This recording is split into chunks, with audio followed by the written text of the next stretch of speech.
Le président américain Donald Trump est arrivé aux Pays-Bas pour le sommet de l'OTAN, une rencontre durant laquelle les États membres devraient adopter l'augmentation des dépenses de défense. Israël revendique un succès historique face à Téhéran et affirme avoir mis un terme à son programme nucléaire, mais un rapport des renseignements américains estime que celui-ci n'a été que retardé de plusieurs mois.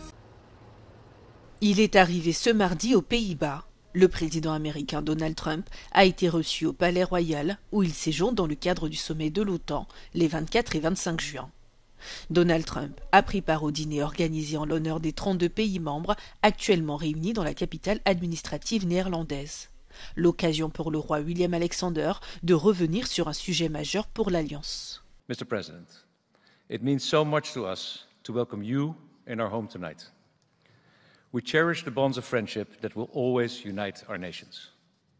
And Ukraine, which for years has been embroiled in a daily struggle, making great sacrifices to defend its freedoms and ours, is welcome too. The people of Ukraine, with whom we feel such close ties, deserve our continuing support. Au cours de ce sommet, les pays membres de l'OTAN devraient se prononcer sur l'augmentation des dépenses de défense qui devraient passer de 2 à 5% de leur PIB respectif. Cette augmentation fait suite aux réclamations de Donald Trump qui estime que les autres pays ne paient pas leur juste part pour leur adhésion. For decades, the United States sought to get Europe to truly step up. Now, European allies and Canada will equalize their defense spending with the United States. So let me salute President Trump's long-standing leadership in calling for NATO to increase defense spending. Interrogé à bord du Air Force One sur le chemin du sommet, Donald Trump a ravivé les doutes sur l'engagement de Washington envers l'Alliance. Il est resté évasif sur la position que prendraient les États-Unis en cas d'attaque d'un des membres de l'OTAN. Le président américain a affirmé que l'article 5, qui prévoit la défense collective des pays membres, pouvait être interprété de différentes manières. Au lendemain de l'annonce de cessez-le-feu entre Israël et l'Iran par le président américain Donald Trump, Tel Aviv affirme avoir obtenu un succès historique. Le Premier ministre Benjamin Netanyahou a affirmé que la campagne de 12 jours menée contre Téhéran avait permis d'éliminer les plus grandes menaces pour la survie d'Israël. Les attaques israéliennes, baptisées Opération Rising Lion, visaient à détruire le programme nucléaire iranien qui, selon Tel Aviv, progresse rapidement. שלאיראן לא יהיה נשק גרעיני. ואכן, בכל הפעולות המזהירות שלוחמינו ביצעו, הורדנו לטמיון את פרויקט הגרעין של איראן.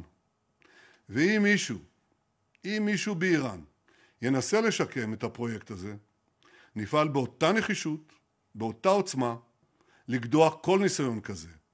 אני שב ואומר, לאיראן לא יהיה נשק גרעיני. À bord d'Air Force One, en route pour le sommet de l'OTAN à La Haye, Donald Trump a fait part d'un sentiment similaire. Le président américain a noté que le cessez-le-feu restait solide et a exclu toute possibilité pour Téhéran de posséder des ogives nucléaires.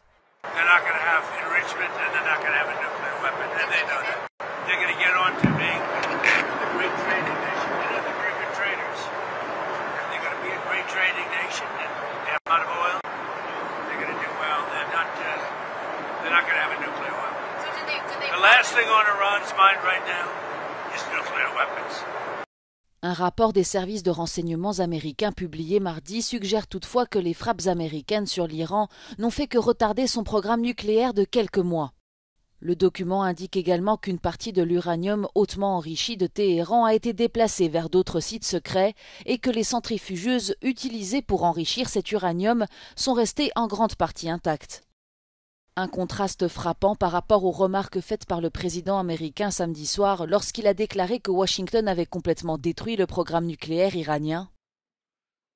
La porte-parole de la Maison-Blanche, Caroline Leavitt, a qualifié le rapport de tout à fait erroné, visant à discréditer le président américain.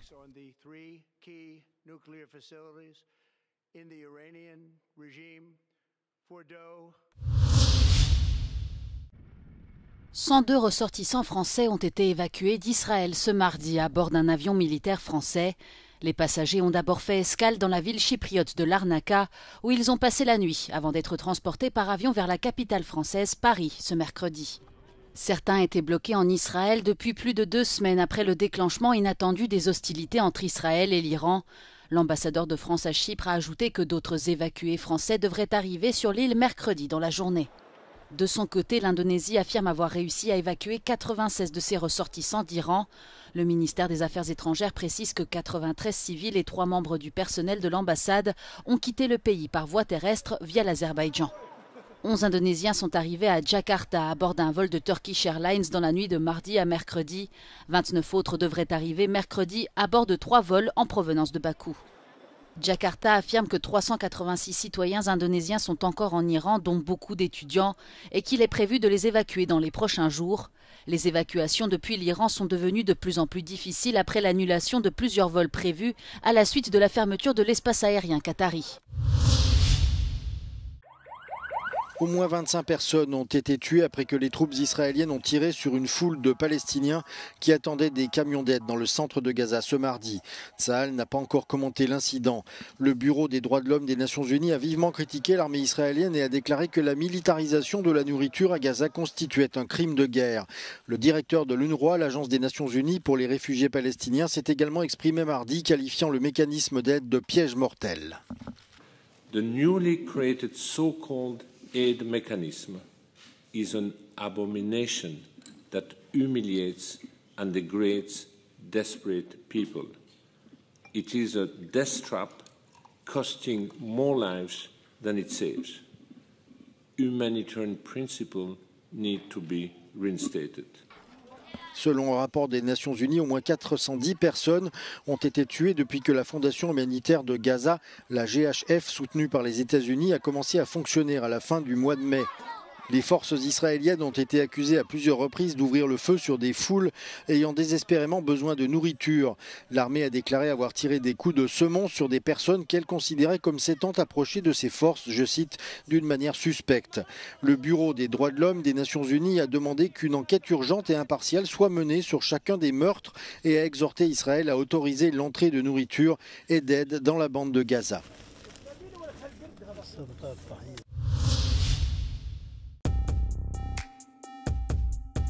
Les conflits mondiaux se répercutent directement dans les plus hautes instances de l'Union européenne. Les rencontres entre les eurodéputés et les lobbyistes du secteur de la défense se multiplient, selon des données révélées mardi par Transparency International.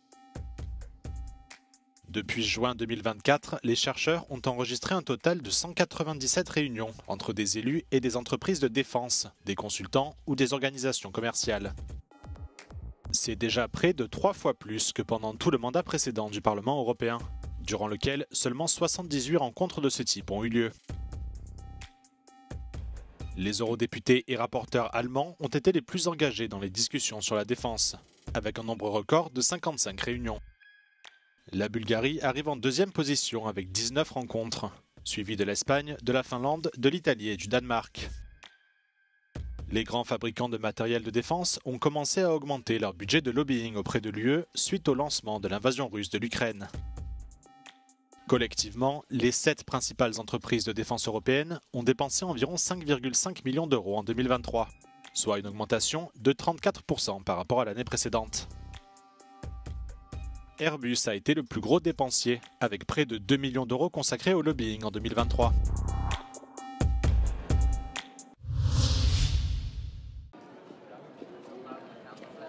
La controverse européenne se poursuit sur la gratuité ou non des bagages à main en cabine lors d'un trajet en avion. La commission en charge du transport au Parlement européen a adopté mardi sa position. Pour les eurodéputés, les passagers aériens doivent avoir le droit d'emporter avec eux 2 effets personnels sans frais supplémentaires. Mais pour obtenir ce compromis, les élus ont dû s'entendre sur la taille de ces bagages. What we found as a solution is to shrink in the size of that hand luggage because it's more or less with a size of the personal item. But yes, the proposal of the Parliament is to be included in the price of the ticket. You can have your backpack or a lady purse, which is already the case now. You can have a personal item. And a small hand luggage, which should be the total amount of 100 centimeters in length, height and depth. Le Bureau européen des unions de consommateurs salue ce vote adopté à une très large majorité. L'organisation estime que ce vote s'aligne parfaitement sur l'arrêt de la Cour de justice selon lequel les bagages à main de taille raisonnable ne peuvent pas faire l'objet de frais supplémentaires. De son côté, Airlines for Europe, qui représente 17 compagnies aériennes, juge que les eurodéputés ont profité de ce vote pour ajouter, de manière détournée, des amendements qui privent les passagers de leur choix et de leur capacité à décider des services pour lesquels ils veulent payer ou non. Le sens de ce vote des eurodéputés va à l'encontre de la décision prise au début du mois par les 27 ministres des Transports. Les États membres proposent que les transporteurs affichent clairement ces franchises lorsqu'elles sont appliquées. Les 27 invitent également les entreprises à définir une politique raisonnable sur les dimensions des bagages à main. 145 personnes ont déclaré avoir été agressées avec des seringues lors de la fête de la musique. En amont du 21 juin, des rumeurs circulaient déjà sur le réseau social Snapchat, déclarant que des attaques se préparaient. Plusieurs personnes ont été hospitalisées après avoir été piquées et 12 suspects ont été arrêtés. C'est un phénomène de grande ampleur, bien plus que les années précédentes. Et notamment, ça a été optimisé par cet appel sur les réseaux sociaux pour piquer des femmes pendant la fête de la musique. Et autre risque sanitaire, le fait aussi de piquer ces femmes, et notamment, surtout si ces seringues sont passées de main en main.